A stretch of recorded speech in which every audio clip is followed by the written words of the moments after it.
Hello everybody and welcome to Fruits Basket Season 2 episode, I think we're on 17 now? 17 I think is where we are now for Fruits Basket Anime Review episode 17, I said that already.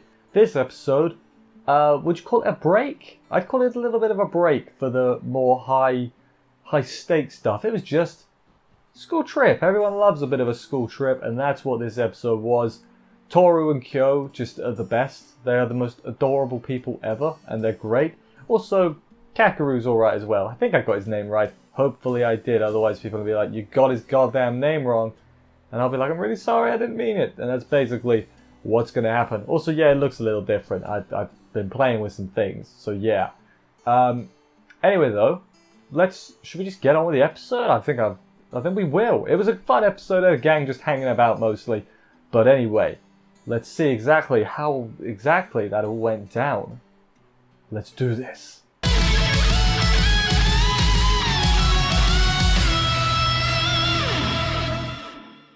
So they're in Kyoto. Fun trip. They're in a bamboo forest and everything, as you do. Hanajima tries to do some haikus. Not some haikus, like the what sport is that? Volleyball? Volleyball anime. Haiku, like a poem sort of. But she's not very good at it. Both Uo and Kyo are both just a bit like, that's you're just wrong there. Hana, my friend, my guy, my girl, whatever you want to call it. It's not quite right though. Not exactly right. Everyone just enjoying the trip. This part, we see them hanging out, having fun. The girls want to see a murder or something. They definitely said that. They definitely said that, and Toru was just a bit confused. She was like, I don't want nothing to do with this. Officer, it wasn't me, it was them. They're the bad ones. And then we get flashback of Toru remembering the school trip. I guess this is the night before. She forgot, so she hasn't packed a single thing. Not great. It's fine though, because Kyo is also in the same boat. They both sort of jolt up and are like, oh, we both forgot. That is not good, and that is not good indeed. That's that's not great. Kyo is being all like how this he's being his typical self, like, such a pain, man. Don't wanna do school trip, man. Such a pain. That's not what he sounds like, but that's the voice I've chosen to give him for right now. So yeah, that's a thing. Shigure explains to Kyo that hey, school trip equals romantic confessions and lovey-dovey stuff. And Kyo he's not taking it. Kyo and Yuki and Toru just sort of leave and are just like, they sort of take Toru away, like, we're not putting up with this, alright? We're not listening to you, Shigure. Not today. But yeah, back at the thing, nearby, some other guys, I don't know who they are, they're pointing out that a first couple has already been born of this school trip. So that's a thing that happened. It's a recurring theme, sort of. Yeah, it's a recurring theme, that's what we'll call it. And while that's going on, Uo is all forlorn because she's like, oh, love, and it's like, oh yeah, matey boy needs to... Toru's waiting to tell her that it's the same guy as the Soma guy. That's basically where we're at. Kurono. It's the same Kurono, she's waiting for the right time to tell her. Hopefully Uo doesn't get too mad when she tells her, but who can say at this point? The story does take its drastic turns. It's weird because Uo points out, sort of as a distraction, as a side along, no one's confessing to Yuki, Mr. Popular. No one's confessing to him, which is kind of weird. We then find out actually what it is that's keeping people away, though. The Yuki fan club is lurking in the shadows. I guess dissuading anyone from going near him to ask him out, because I guess they'd beat him up if they did. I don't know. That's just an assumption that I am making right now. Kyo though, Kyo got asked to speak to by a girl. Oh my goodness, Kyo's getting confessed to. That's worrying. Everybody basically goes to watch. It's like, guys, let's go watch. As you would, you hear your friends doing that, you'd want to go watch too. I'm not going to say I wouldn't. It would be pretty entertaining, IMO. But then Yuki, Toru's looking a bit worried, and Yuki is like, don't worry, he'll say no. And it's like, oh my god, is it happening? Are they going all in on Tokyo? Kyoru is better. Kyoru is a better ship name. I have christened it. It's probably been christened probably about 20 years ago at this point. But I dubbed I am christening it Kyoru. I've forgotten what I was saying. Kyo's about to get to confess to I'll know, is the gist of it. So Kyo's confession, and he is having none of it. He's just not having any of it. He's proper shoving her off. She like tries to grab his hand and he's like, get off me. I'm not having it. Obviously, maybe a bit concerned about A, the bracelet, and B, the whole turning into a cat thing. That is, you know, things to be concerned about if you're Kyo. So yeah, he's being kind of rude. These other two guys, who I don't know who these guys are. I'm not going to lie to you. I was like, have I met these guys before? Or are they just random classmates? Because I don't know who they are. I assume they're just Kyo's friends who just don't really have names. They probably have names, but they don't really do a lot. They're all like, you got to be nicer, Kyo. You can't be such a jerkwad. And he says something funny like, it's not like I'm trying, it's not like I even want to be popular. And they're just like, oh, he's so cool. And he is so cool. And then the girl who asked Kyo out, weird thing, she's got a full design. So I kind of get the feeling she might be a recurring character just because her design has got a little bit more to it. Maybe that's just me finding something where there's nothing. Who knows? She reckons that Uo likes Kyo. And that's why she interrupted. And they're both just like, are you insane? Are you crazy? No, absolutely not. Which, I mean, you could sort of see why she thought it. Sort of. In a weird, from an outsider's perspective, we'll go with. You can kind of see where she's coming from. They get mad, obviously. They reunite with Toru and Yuki. And Kyo won't tell her what it was about. And Yuki gets mad at that and karate chops him and calls him an idiot. Very harshly calls him an idiot as well. Not this, but there was no playful banter in this. It was like, you're an idiot, die. Don't actually die though, Kyo. You're awesome. Later on, she's shopping for souvenirs and she's really hurt by him saying that it's none of her business. Which, yeah, bit harsh, Kyo, and it's all her business. She just doesn't realise it's her business yet. Does that make sense? That's what I'm going with for that. She lost everyone. Everyone else has gone on their merry way and Toru's been left alone. She spots Kyo though. He's playing with a cat. He can't go get souvenirs because of the crowd. He'll absolutely turn into a cat. Which, I mean, if no one sees the transformation, it's not too bad. But he's just a cat then. But also his clothes will just end up on the floor, so they'll think he's streaking, and that's not. Don't want to do that. Don't do that. Don't streak. The cat gets annoyed at Kyo and starts scratching him because the cat thinks it and Kyo are in a relationship, and it gets mad at him for flirting with Toru while the cat's right there. Or maybe the cat just was annoyed because flirt with me instead of her. Basically the gist of it, the cat has the hots for Kyo and was jealous of Toru. Remember when Akito was just being the most unbearable asshole, and now it's like we have a cat love triangle. That's a thing that's happening. Crazy scenes going on. Kyo lets the cat go, and then Toru gets worried that she's going to be let go just like the cat was, and it's like, no, Toru, you're special, you're important, damn it, you're important to Kyo. But then she like stops him. She like grabs the back of his thing to stop him leaving. And then he holds her hands and the screen goes all orange and it's like, oh my god, it's happening. It's happening. It doesn't happen though. There's a little bit of blushing though. But the hand holding, too lewd for me. Wasn't. You know, you gotta calm it down. Keep it PG, lads, yeah? And lass.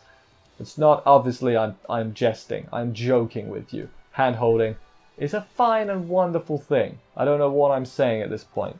But yeah, that happens. Kyo knows she wants the Zodiac figurines. How he figured that out, I won't know. I must have missed that part. That or he knows her better than I do, I guess, which makes sense. Does make a lot of sense. He's lived with her for many a time at this point. And then they go hang out and do things, and Toru ends it with, weird, Kyo is a mystery. Just seeing him have a reaction makes me smile, and I'm like, Toru, you realise it started, guys. This is like not the first, but conscious awareness from Toru that she likes Kyo. It's happening. I couldn't be more happy that it's happening, to be honest. And if it doesn't happen now, I'm gonna be gutted, like beyond gutted. I mean, it's still a great show, but come on, Kyoto for the win. That is where we're at right now. The next part of the episode focuses primarily on Yuki. That he started before the thing. He asked the student council, basically, do you want any souvenirs? And they were very unhelpful and didn't give him any ideas for souvenirs. So, thanks, student council. You're not helpful. You're not helpful at all. Yuki sleeps sat up, I guess, or I guess he's drowsy. He's just woken up. No, because he sleepwalks into a wall, which is weird.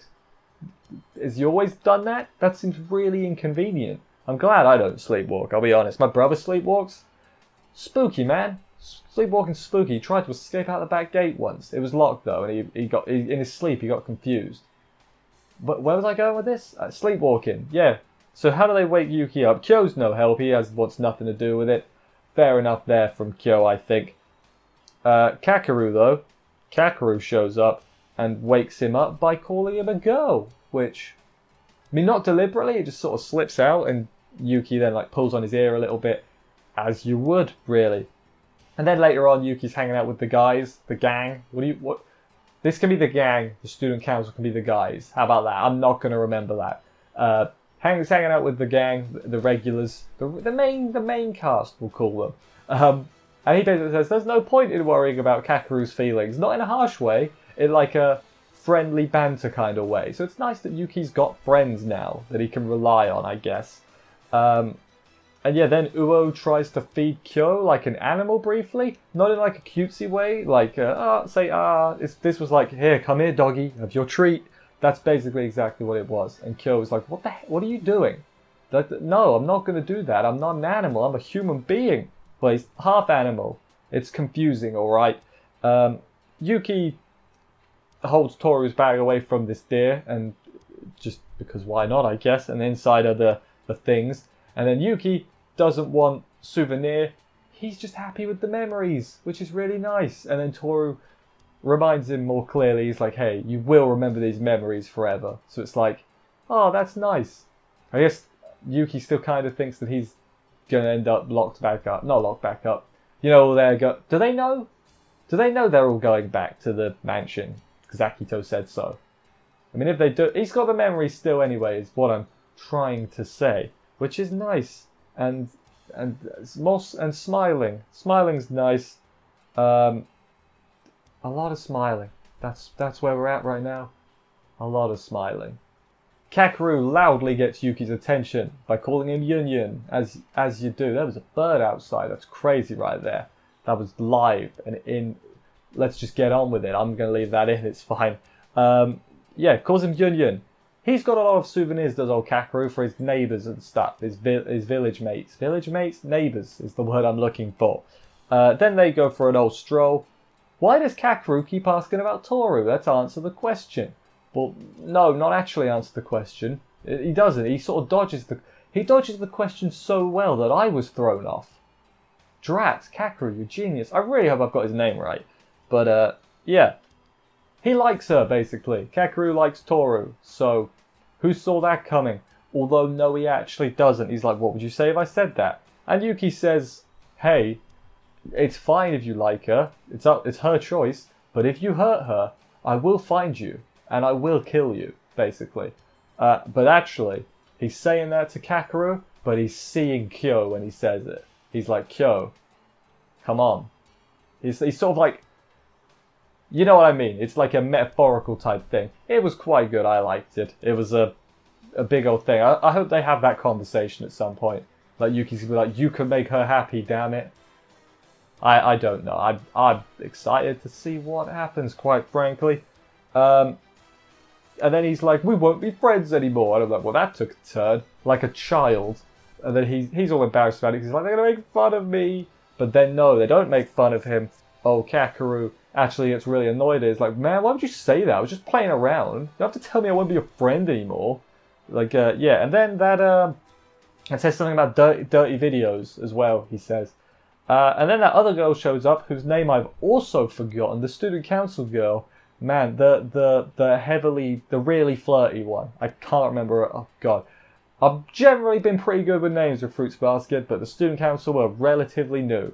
I remember Machi, because she's the quiet one, and honestly the most tolerable one so far for me. Is that weird? That's probably kind of weird, but I think she's the best one of them so far. Yeah, then we find out, bombshell, right? Kakeru has a girlfriend, apparently. What? Yeah, Yuki's reaction was pretty much the same reaction I had, like a, huh. And then basically it's just a nice, that Yuki's got friends this whole bit. They're just sort of goofing off and everything. It's nice. He waves to Toru and them, and he's got this big old smile on his face. Nice stuff there. And then he got Machi a souvenir. He got her a very cheap souvenir. He didn't spend a lot of money. It was a leaf. He got her like an autumnal leaf from the tree. It was a nice leaf, but you can't change the fact that it is still a leaf you've given as a souvenir. There are better presents than a leaf. If I got a leaf as a souvenir, I'd be a bit confused and like thinking it was a joke. But Machi seemed to like it, so I guess it's fine, right? She liked it, fair enough, can't complain. And then at the very end, Toru was setting up her Zodiac statue. She was doing, the cat was at the front, and then Kyo saw her and he had a little blush because he's the cat, get it? So yeah, I think that was where we ended it. I'm gonna check my notes. Yeah, that was where we ended it. It was, I enjoyed it. It was a good episode, I thought. So yes, another episode done, and it's nice to have a little rest every once in a while from the super serious stuff. I know from the trailer we've probably got some super serious stuff still to come, but gosh darn it, you know, it feels, no, it doesn't feel like it feels like we're getting to the end of the middle, which seems like such a dumb thing to say because season 2 is the middle and we are getting towards the end of it. So it's exactly what I just said, actually, when you think about it. But it's feeling it, you know. I feel like we've still got a big few episodes in this season. Like there's still going to be a big plot thing going to happen. I can feel it. I can just feel it in my gut. Probably, I'm going to guess around the episode 20 mark. Although the next episode is called like Let's Kiss. So it's like that could just be, that could be anything really. Anyway, let's get on to a new segment of the review. I thought of this literally like a month ago and I haven't done it yet. So I'm bad host. I procrastinate. It's called well, it's not called. It's not an official thing. It doesn't have a subtitle. It's basically what was my favourite part of the episode. And I will tell you what my favourite part of the episode was. It was the Kyoru stuff. Kyo and Toru is Kyoru, if you couldn't figure that out. Basically, Toru for the first, I'm going to say for the first time, sort of starting to realise that, hey, that Kyo, he's a nice young lad, isn't he? It was a good thing. The hand-holding thing was cute. They're both blushing. It's nice. Can't wait for that to happen, quite frankly. That's going to be my moment of the year when that happens. Or if it's next year, moment of that year.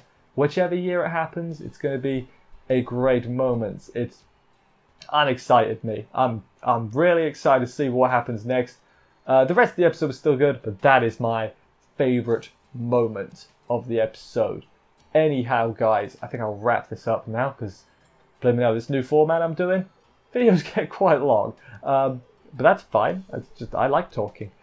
Thank you, everybody, for watching this review. I hope you enjoyed it. If you did, please consider subscribing and stuff for more reviews. If anything seems a little off with the green screen and whatever else, I'm working on it. I'm just trying to figure it out for the first time. So if it's a little off, hopefully it won't be next time. And if it is, point it out but point it out in a nice way, and I'll be like, hey, thank you, and I'll try and do what I can. I know I need more lights in here, so but that costs money, so payday. Anyway, telling you guys my life story. Let's just end this here. I'll see you next week, and bye, guys.